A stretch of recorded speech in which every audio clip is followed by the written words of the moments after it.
हाय दोस्तों, कैसे हैं आप सभी। मैं डॉक्टर आनंद व्यास फिर से अपने यूट्यूब चैनल पर आप सभी का स्वागत कर रहा हूं और आशा कर रहा हूं सभी ठीक है, मस्त हैं। तो क्वालिटी मैनेजमेंट के सब्जेक्ट पे मैं चल रहा था, यूनिट 3 पे मैं चल रहा था और पार्ट 2 पे मैं आ चुका हूं। पार्ट 1 थोड़ा सा बंद हो गया था, इसलिए पार्ट 2 पे मैं आ गया हूं और पार्ट 1 में ही कंप्लीट करना था, लेकिन छोटा सा पार्ट रह गया है और जल्दी से पार्ट 2 के अंदर अपन ये यूनिट कंप्लीट करते हैं। सबसे पहले आ जाता है पार्ट 2 के अंदर अपने को पूछा जाता है क्वालिटी कंट्रोल के बारे में। क्वालिटी कंट्रोल में कॉस्ट पूछी जाती है कि डिफरेंट काइंड्स ऑफ कॉस्ट्स कितनी भी होती है, नहीं क्वालिटी, कॉस्ट ऑफ क्वालिटी। क्या पूछा जाता है? कॉस्ट ऑफ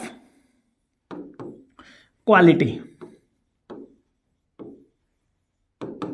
ठीक है, ये पूछा जाने वाली बात है। अब इसमें कॉस्ट ऑफ क्वालिटी क्या होती है? जब भी हम कोई एक certain kind of quality achieve करते हैं तो उसके पीछे सर्टेन काइंड ऑफ कॉस्ट होती है। ये cost he cost of quality कहते हैं। इसमें पहली कॉस्ट होती है प्रिवेंशन कॉस्ट। प्रिवेंशन कॉस्ट को आप इस तरीके से बोलिए कि जब भी मैं कोई प्रोडक्ट बाय कर रहा हूं या प्रोडक्ट अब मैन्युफैक्चरिंग की बात कर लेते हैं। जब भी कोई चीज मैन्युफैक्चरिंग हो रही है तो मैन्युफैक्चरिंग होने से पहले, प्रोसेस स्टार्ट होने से पहले मैं जो सावधानियां कर रहा हूं या जो मैं रॉ मटेरियल परचेस कर रहा हूं उसके लिए जो एनालिसिस चल रहा है या उसके लिए जो मैं कॉस्ट बियर कर रहा हूं वो प्रिवेंशन कॉस्ट होती है। मींस बेसिक क्वालिटी होने से पहले, प्रोडक्ट डिलीवर होने से पहले और प्रोडक्ट बनने से ही पहले, प्रोसेस स्टार्ट होने से पहले जो कॉस्ट बियर मैं करता हूं वो प्रिवेंशन कॉस्ट होती है। ठीक है। अप्रेजल कॉस्ट, अप्रेजल कॉस्ट या क्वालिटी अचीव करने के ऊपर या सुपरविजन की जो कॉस्ट होगी, इंस्पेक्शन की जो कॉस्ट होगी वो अप्रेजल कॉस्ट कहलाती है। या हमें कोई क्वालिटी अचीव कर लेते हैं तो हम इंक्रीमेंट देंगे, हम ऐसा करेंगे, हम ये पर्टिकुलर इतना ग्रोथ और देंगे, तो वो अप्रेजल कॉस्ट भी हो गई। और एक जो सुपरवाइजर की सैलरी हुई वो, या क्वालिटी कंट्रोल हेड की सैलरी हुई, वो सारी की सारी इंस्पेक्शन कॉस्ट हो गई। क्लियर है। इंटरनल फेल्योर कॉस्ट, जब प्रोडक्ट बन गया, प्रोडक्ट बनने के बाद मुझे पता चला कि प्रोडक्ट डिफेक्टिव बन गया, इस प्रोडक्ट का डिफेक्टिवनेस पहले पता चल गई, प्रोडक्ट बन गया, अब इस रिटेलर के पास नहीं पहुंचा, लेकिन ये प्रोडक्ट को फिर मेरे को वेस्ट करना होगा, इस प्रोडक्ट को डिसमेंटल करना होगा और फिर से नया प्रोडक्ट बनाना होगा, तो इसमें कोई कॉस्ट बियर होगी क्योंकि वो सर्टेन काइंड ऑफ क्वालिटी पे नहीं पहुंचा है ना, तो उसको इंटरनल फेल्योर कॉस्ट बोलते हैं। Second, external failure cost. यहां पर प्रोडक्ट रिटेलर तक पहुंच गया, रिटेलर तक जाने पर होंडा कंपनी को पता चला कि उनके गियर बॉक्स में कोई प्रॉब्लम है, तो उन्होंने वापस से उनकी जो कार्स हैं वो उसको बाय बैक करी, तो इसको बोलते हैं एक्सटर्नल फेल्योर कॉस्ट। जब रिटेलर तक, सेलर तक ना, बायर तक ना पहुंच जाए तब तक अगर मुझे पता चल जाए कि इस प्रोडक्ट में कोई डिफेक्ट है और मैं इसको बाय कर लेता हूं या वापस से कॉल बैक कर लेता हूं, तो इसको इंटरनल फेल्योर बोलते हैं। और अगर मुझे बाद में पता चलता है, जैसे सैमसंग को उनके फोल्डिंग फोन के बारे में बाद में पता चला था कि इसके अंदर थोड़ा ग्लिच है, तो ये एक्सटर्नल फेल्योर कहलाता है।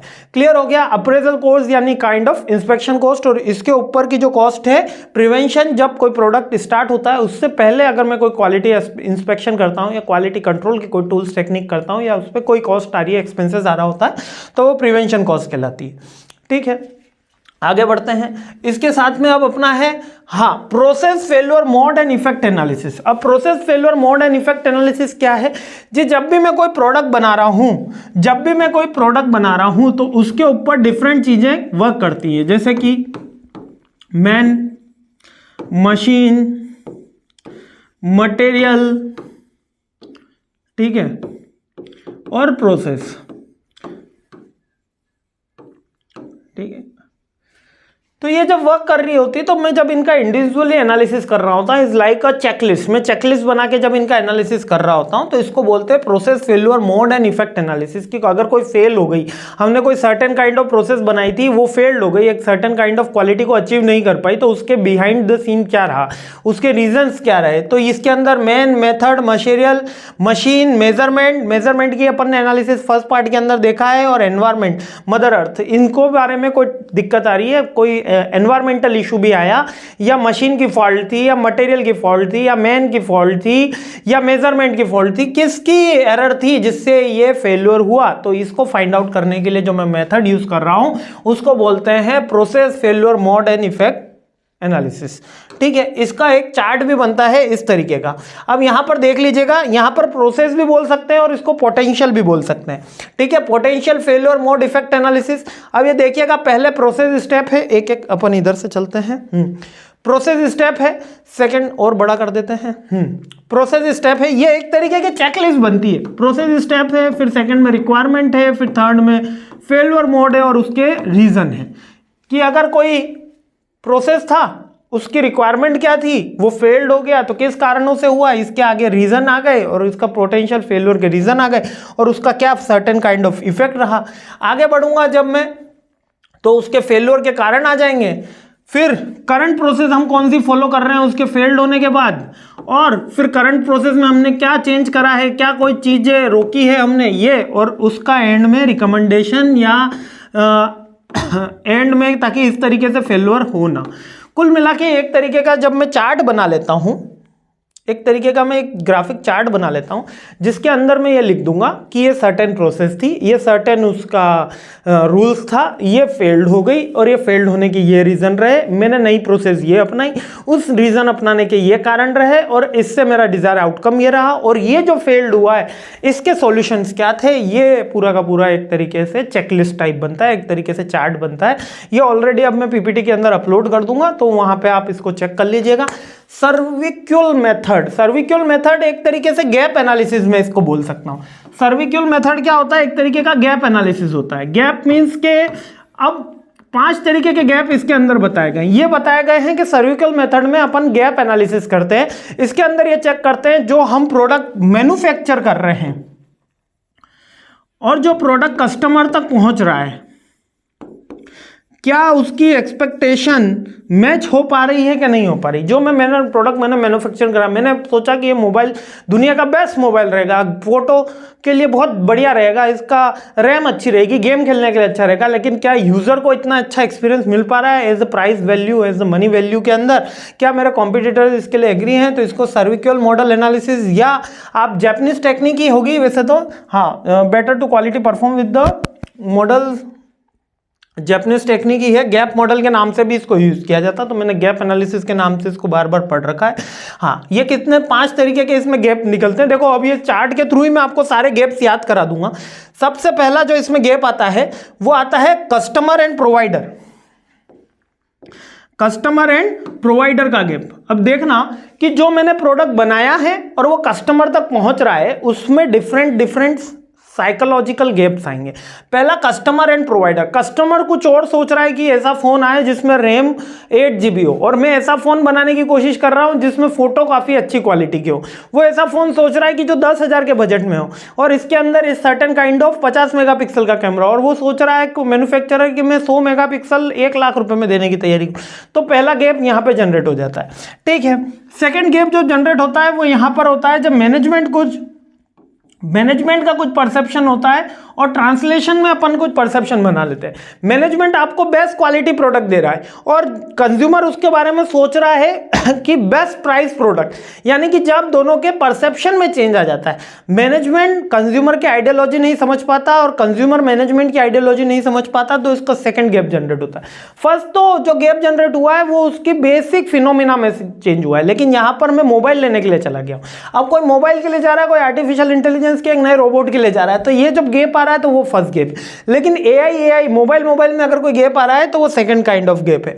अब थर्ड में आ रहा है, एक मैंने मोबाइल को सर्विस प्रोवाइड करा रहा है, तो और एक्सटर्नल कम्युनिकेशन ऑफ कस्टमर, एक तो सर्विस डिलीवरी हो रही है और एक्सटर्नल कम्युनिकेशन की भाई उस दुकान में तो ऐसा होता था, वो वाला मोबाइल इतना बढ़िया है, ये वाले मोबाइल में ये फीचर कम है, उस मोबाइल में ये फीचर ज़्यादा अच्छे हैं। जब एक्सटर्नल कम्युनिकेशन हो रहा है और एक्चुअल जो उसको सर्विस मिल रही है, तब कोई गैप इमर्ज होता है, तो वो फोर्थ काइंड ऑफ गैप है। थर्ड अपना सर्विस डिलीवरी और मैनेजमेंट परसेप्शन या कंज्यूमर परसेप्शन में ही मिस हो गया मेरे से, ठीक है।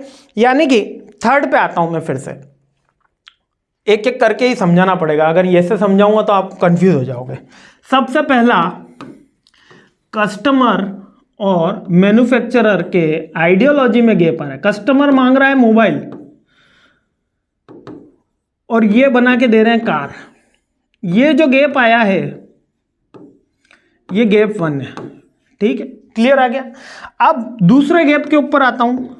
दूसरे गैप में क्या कह रहा है, कस्टमर बोल रहा है 10,000 का मोबाइल और मैन्युफैक्चरर बोल रहा है best camera phone, best RAM mobile, best RAM, यानी बहुत फास्ट है, ठीक है। तो ये जो गैप आया है ये गैप 2 आ गया। अब हमने एक गैप का फोन तो बना दिया, फोन डिलीवर हो रहा है मैन्युफैक्चरर को, मैन्युफैक्चरर से किसके पास जा रहा है, मैनेजमेंट से किसके पास जा रहा है, अपने बायर के पास जा रहा है, ठीक है। अब ये जो बायर के बीच में यहां पे जो सर्विस में गैप आया, यानी हम सोच रहे थे कि 2 दिन में डिलीवर हो जाएगा और यहां पर वो 10 दिन में डिलीवर हुआ है, तो ये जो गैप आया ये गैप 3 है। क्लियर हो गया। गैप 3 क्या हुआ, मैन्युफैक्चरर और बायर के बीच में जो सर्विस का गैप आया, वो जो एक्सपेक्टेशन आ रही कि सर्विस इतनी हाई क्वालिटी की होगी, मतलब डिलीवरी ऑफ द सर्विसेज और डिलीवरी ऑफ द प्रोडक्ट, तो वो जो गैप आ रहा है वो गैप 3 आ रहा है। अब गैप 4 क्या कह रहा है, जो हमारा प्रोडक्ट है, बायर का प्रोडक्ट है और जो एक्सटर्नल उसको बोल रहे हैं, यानी कि दूसरे लोग जो वो चीज बाय कर रखा है या सिमिलर प्रोडक्ट बाय कर रखा है या उसका अल्टरनेटिव बाय कर रखा है, उनके बीच में जो डिफरेंस पैदा हो रहा है इसको बोलते हैं गैप 4। ठीक है। मैंने बोला कि ये मोबाइल बहुत अच्छा वगैरह नहीं है, एप्पल अच्छा वगैरह, वन प्लस का फोन अच्छा है वगैरह नहीं, मोटरोला अच्छा है, तो ये जो गैप जनरेट हो रहा है, जो द्वंद्व जनरेट हो रहा है, ये बायर और एक्सटर्नल्स के बीच में, इसका गैप 4। गैप 5 क्या है, एक्चुअल प्रोडक्ट रिसीव्ड, एक्चुअल